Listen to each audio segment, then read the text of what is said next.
You know the drill, right? The alarm goes off, you're awake, but also stuck in bed, seemingly unable to move. Or you grab your phone, you scroll for a bit, you tell yourself just 5 more minutes. And before you know it, way too much time has passed. You're running late for work, you're scrambling to catch up. If getting out of bed with an ADHD brain feels like a daily battle for you, please know you are not alone. And in episode 313 of the I'm Busy Being Awesome podcast, we're going to talk all about it. We're diving into what's really happening here, what makes it so hard for us to get out of bed, and some simple shifts that we can make so that this part of the morning feels just a little bit easier. Let's get started. Hey, everybody. Welcome back to the podcast. I am so glad you're here. Before we dive in specifically to today's topic, I want to share with you a little bit of my own personal work around something totally unrelated, which is perfectionism and this podcast. So if you've been listening to the I'm Busy Being Awesome podcast for a while, you know that perfectionism and I have had a very complicated relationship when it comes to recording and editing this podcast. And when I was just recording the audio, I feel like we got into a pretty good place, perfectionism and I. So it would still come along for the ride sometimes, but it was usually sitting in the very far back of the car, right? Perfectionism was way back there. Quite often I had the music up loud enough that I couldn't even hear it talking. With that being said, I noticed that once I started bringing my video component onto YouTube. So once it became a video podcast, perfectionism started sneaking its way up much closer to the front of the car. And now it seems to find itself sitting in the passenger seat sometimes. It's trying to control the music. It wants to grab the steering wheel. And I find myself needing to edit or do more retakes and basically just all of this additional stuff that I would really prefer not to do. So, as part of my own work on perfectionism right now, I am sharing out loud with you as you're listening that I'm going to work really hard on not pausing and restarting when I fumble my words or mess up. I'm going to try to not edit out these things in post-production. Instead, it is my goal to let the recording be as it is and let that be enough. So thank you in advance for your patience if there are more stumbles or if things are maybe a little less clear as I kind of find my footing here. But I wanted to let you in a little bit on the work I am doing this season around perfectionism because, again, we're all on this journey together, figuring things out one step at a time. So with that, let's dive into the actual topic that we're talking about today. So today we are exploring one of those sneaky spots where ADHD and its impact on our executive functions really shows up strong. And this is getting out of bed. So getting out of bed in the morning, this is something that many of us deal with, myself included at times. And it is an obstacle that I also hear about from my clients all the time. So today we're going to unpack what's actually going on behind these tough mornings and why it's not just some quote unquote motivation problem. And most importantly, we're going to explore some very simple strategies that have made a really big impact for me and also for my clients when it comes to actually getting up and getting out of bed in the morning. Because yes, there are things we can do to support ourselves here. Good news. So let's talk about it. Now, to really kind of set the stage for this topic, I'm going to take you back to, frankly, one of the hardest seasons for me when it came to getting out of bed in the mornings. And honestly, one of the hardest seasons for me in general, which was my time in grad school. So it was at this point, I didn't have an ADHD diagnosis yet. I didn't even think that I had ADHD. I didn't have any of the supports I use now, no coaching, no tools, no systems that worked with my brain, no understanding of what was actually happening. Instead, I was basically just carrying around this heavy mix of perfectionism and imposter syndrome and constantly telling myself that I was falling behind and not measuring up. It's a great time in my head, let me tell you. And every morning I would wake up and I would immediately feel that heaviness, that pressure of another day, the anxiety about the classes, the fear of not being smart enough, not being prepared enough, not being enough, whatever that means. So my alarm would go off, and my first instinct was, of course, to grab my phone, which was sitting right next to my bed, and I would start scrolling. Now, at this time, I think back now, but at the time, I didn't think of it as an avoidance technique or anything. I just told myself, well, I'm going to check my email real quick. Let me just see if anyone sent any messages or if anything came through overnight. I'm just going to scroll for a minute before I get moving. Now, again, looking back, I can see much more clearly that this wasn't just checking my email. What I was doing was essentially unconsciously trying to escape the constant overwhelm and dread that I felt about facing the day ahead. It was essentially this little burst of dopamine that my phone would provide before my feet even hit the floor. And before I knew it, those few minutes of scrolling turned into 20 and 30, and suddenly I'm running late and feeling behind before the day even officially began. And that cycle just repeated itself over and over and over. So let's zoom out for a minute and talk about what was actually happening in those moments, because this is where I think so many of us will fall into unnecessary self-criticism or shame, or we start beating ourselves up. The truth is, getting out of bed can be the perfect storm of challenges for the ADHD brain, and they all show up at once. Okay, so first of all, there's the executive function piece. So we know that cognitive flexibility and transitions, as I often talk about here, can be challenging for many of us with ADHD. And it's not that we don't want to get up necessarily. It's that switching from laying in bed to starting the day is this entire transition in state. And then for many of us, as I alluded to with my grad school example, we also add in the emotional side. So for me, it was that dread of the day ahead, the pressure, the fear, the imposter syndrome, the shame. For others, it might not be those emotions. It might be overwhelm or anxiety or decision fatigue before the day technically starts. So the brain starts scanning for ways to soothe, to avoid, to delay facing what it thinks is going to come, all of those emotions. And that's where the phone comes in, right? And then layered on top of those challenges, right? The executive functions, the emotional dysregulation, layered on top of that, many of us are also just dealing with sleep debt generally. For so many of us, getting enough sleep is its own ongoing challenge. Whether it's because we're staying up late and navigating revenge bedtime procrastination, or hyperfocus takes us down some rabbit hole, or we are struggling with delayed sleep phase syndrome. Whatever it is, we start the morning already feeling depleted. And because of that, the activation we need to actually get out of bed and start the day feels even harder.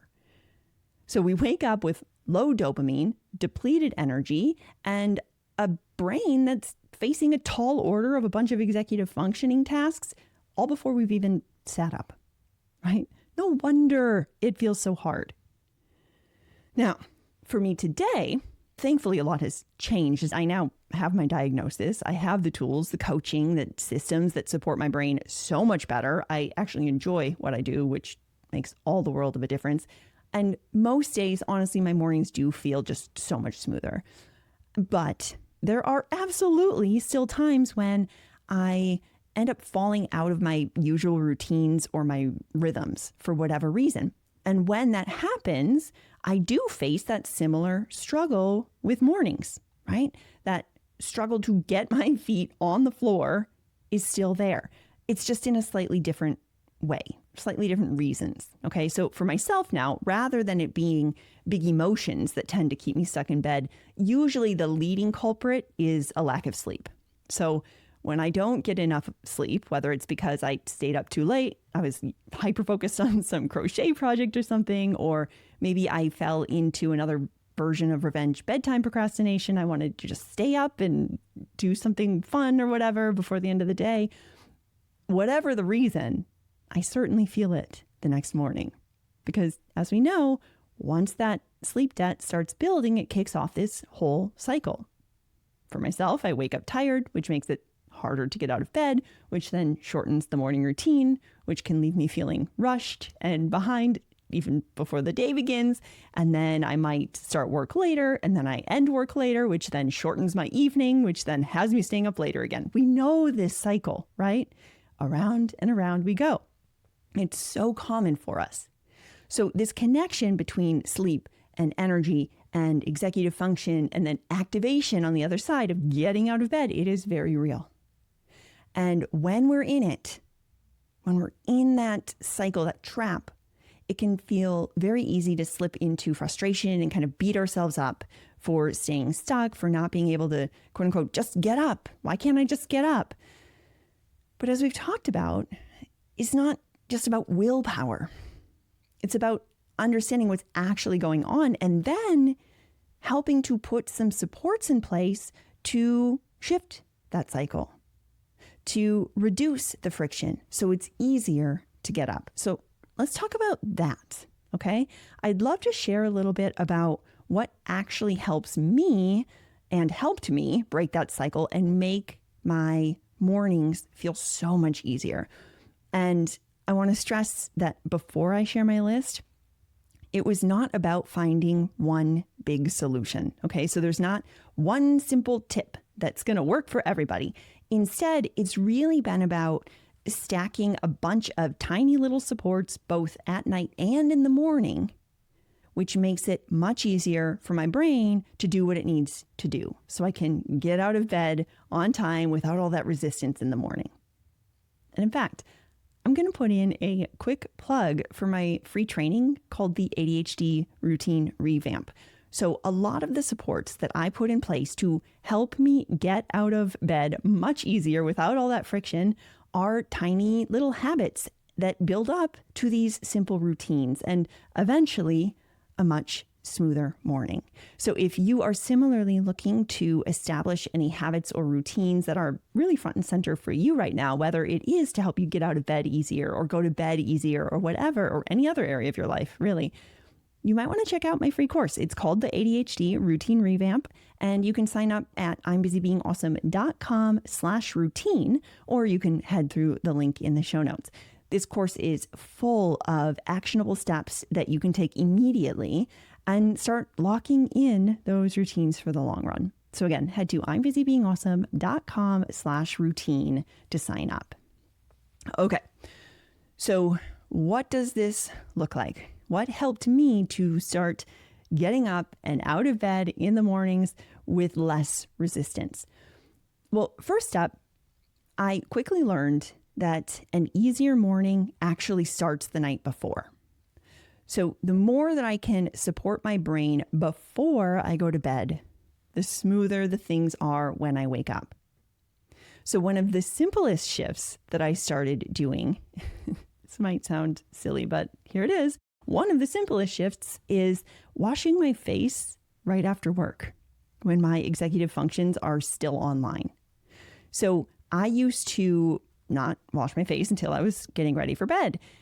And I would then delay going to bed because I didn't want to have to wash my face at the end of the day. So now I just do that as part of my transition after work. I go wash my face, and then I don't have to worry about it at the end of the day. I only have to come up and brush my teeth, which feels much easier. Okay. Again, I know this might sound ridiculous. It may not be what everybody needs, but seriously, if I don't do that, if I don't wash my face a little bit earlier, I find myself still delaying going to bed because I don't want to have to do it at the very end of the day when I have nothing left in the tank. Okay. So that's been a really big support for me in getting to bed earlier, which helps me ultimately get out of bed easier. I also like to pick out my clothes for the next day. I literally set them out. That decision's already made, so I'm not dreading having to make that decision in the morning. Before I go to bed, I love to read, even just for a couple of minutes on my Kindle, but I read with the backlight off. And I also put on these ridiculous blue light blocking glasses so that I'm not stimulating my brain from the different light before I'm going to bed. So I don't have the backlight on with my Kindle, and I also have on these they're like orange blue light blocking glasses that block out all the blue light. So that way, when I do turn on a light in the bathroom or whatever, or I have on this very dim light when I'm reading, it's not going to be waking me up as much. I also like to write a few quick sentences in my few lines a day journal, or what is it actually called? Some lines a day, I think. I can't remember. I'll link to it in the show notes if you're interested. But it's just a quick snapshot of the day. It helps me wind down. I write in my Count Your Wins journal, and that's it. Except, actually, that's not it. Most importantly, is what's not with me, which is my phone. My phone does not enter the bedroom. It stays in the bathroom where I cannot reach it from my bed. This has been absolutely huge for me, both at night and first thing in the morning, because it prevents even the chance to start scrolling, right? It's not an opportunity. When it's not there, I can't do it. Okay. So if anything, leaving the phone in the bathroom rather than keeping it on my bedside table has been such a game changer. And then when it's time to wake up, I've also built in a few supports that make that transition feel so much easier as well. So I use my Philips wake up light. I think I've had it since either 2013 or 2015. I've had it for so long and it's still going strong, knock on wood. But I love it. It gradually brightens the room like it's a sunrise. And then I have the settings so it's like birds chirping or something that wakes me up. I'm a super light sleeper, so that works for me. But what I especially love about the wake up light, when I'm living in Minnesota in the winter, it is dark for so long. It's 7:30 or something before the sun is actually up. And I'm up way before that. So I love to have the wake up light so that I'm not waking up in pitch black, right?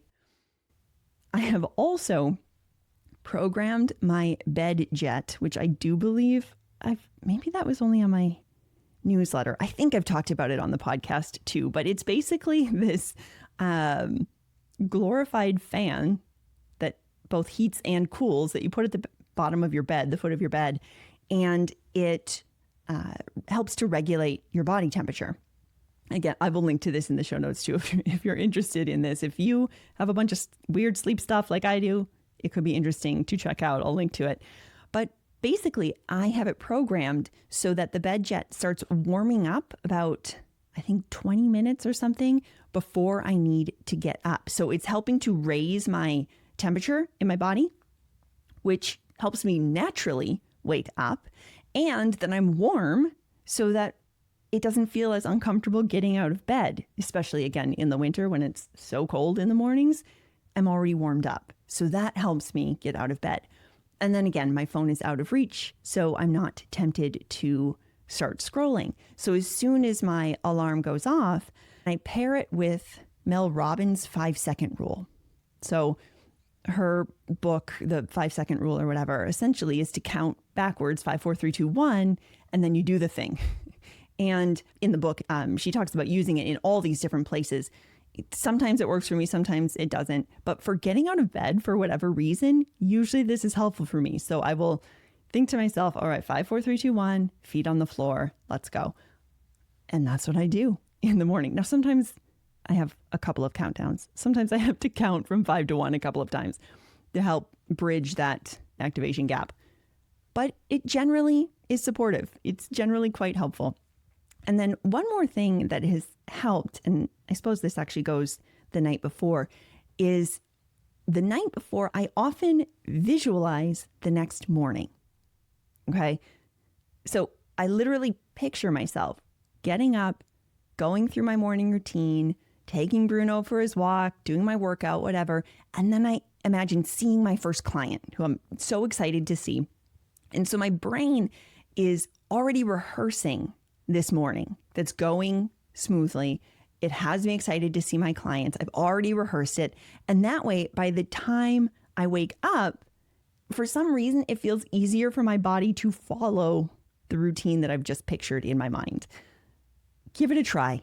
It might sound just totally strange to you, but try it. Really picture yourself going through the morning and feeling really good at the end of that routine, and you sat down at work, or you brought the kids to camp, or whatever the thing is. Picture this. Give it a try. See if it makes getting out of bed a little bit easier. All right.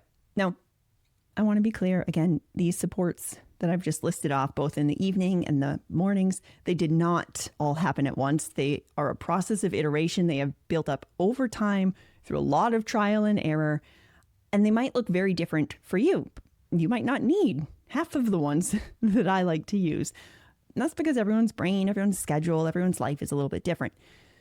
With that being said, what all of these strategies have in common is that they focus on making the path to activation from, shifting from sleep into moving in the morning. They are all geared toward making that transition as smooth as possible for my ADHD brain.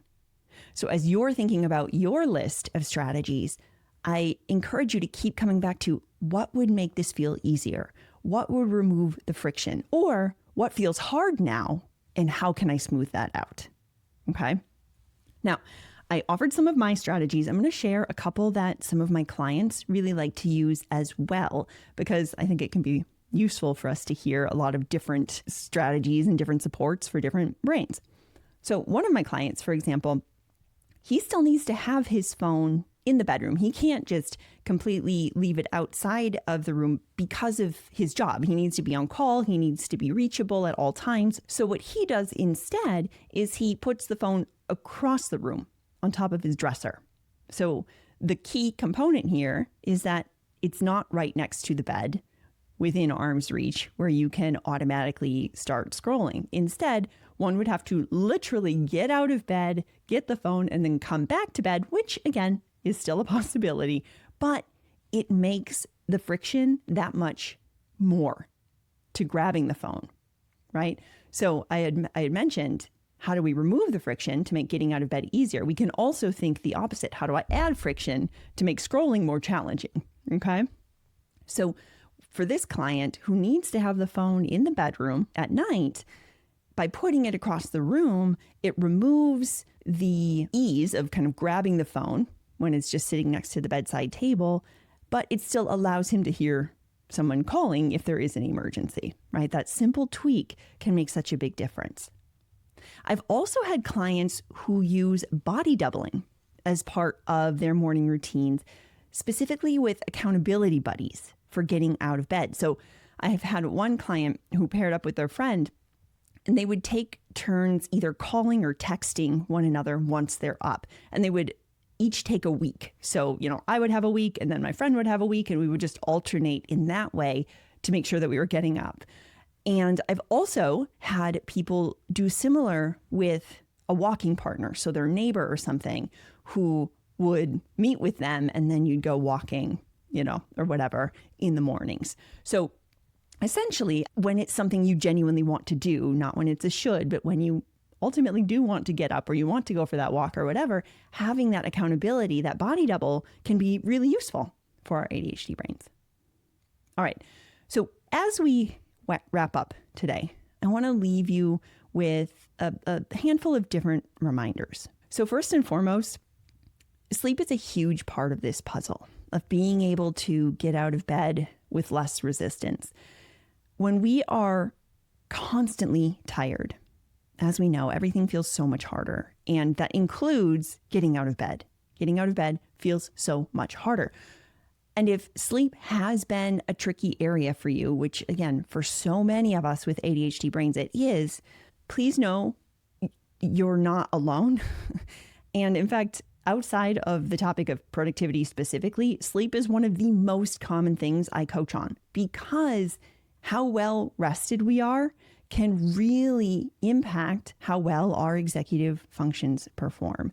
So if you want to explore sleep more deeply, I'm going to put several different episodes that I've done on sleep in the show notes as well if you want to take this further. But I have an episode on revenge bedtime procrastination, one on delayed sleep phase syndrome, one on social jet lag. So I'll add all of those into the show notes if you want to go down that rabbit hole. Second, please remember that you are not inherently bad at mornings. You're not destined to battle with this forever, okay? What's likely true is that your brain just needs a little bit more scaffolding, right? And possibly more sleep. But what we need here are more external supports that help your brain do the things it wants to do with less resistance. And for a lot of us, that means we just need a little bit more support and some iteration to figure out what that support is. And then finally, I invite you to notice if all or nothing starts sneaking in if you try and implement some of these habits or these strategies and it doesn't work perfectly the first time, okay?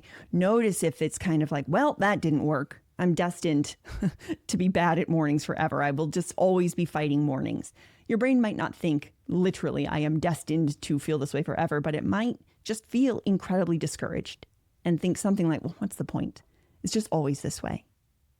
So notice that and then allow yourself space to try out different approaches, to iterate, to see what works, to see what doesn't, to make adjustments, right? We're talking about tiny little experiments, micro shifts. And every little experiment provides data that you can work with to help you have an easier morning, because that is my goal for you, okay? But remember, some things will work well for you, others might not. That's okay. Let's figure out what supports work best for your brain in this season and allow yourself to iterate as you figure that out. So as you approach your mornings over the coming week or weeks, I invite you to first get curious about what friction is keeping you feeling stuck. Okay, what makes getting out of bed feel quite challenging for you in the morning? Let's get curious about that. And then what are some of the levers we could pull? Maybe it is getting more sleep, but also maybe it's smoothing out some of the things in your evening routine or prepping for the morning in the evening.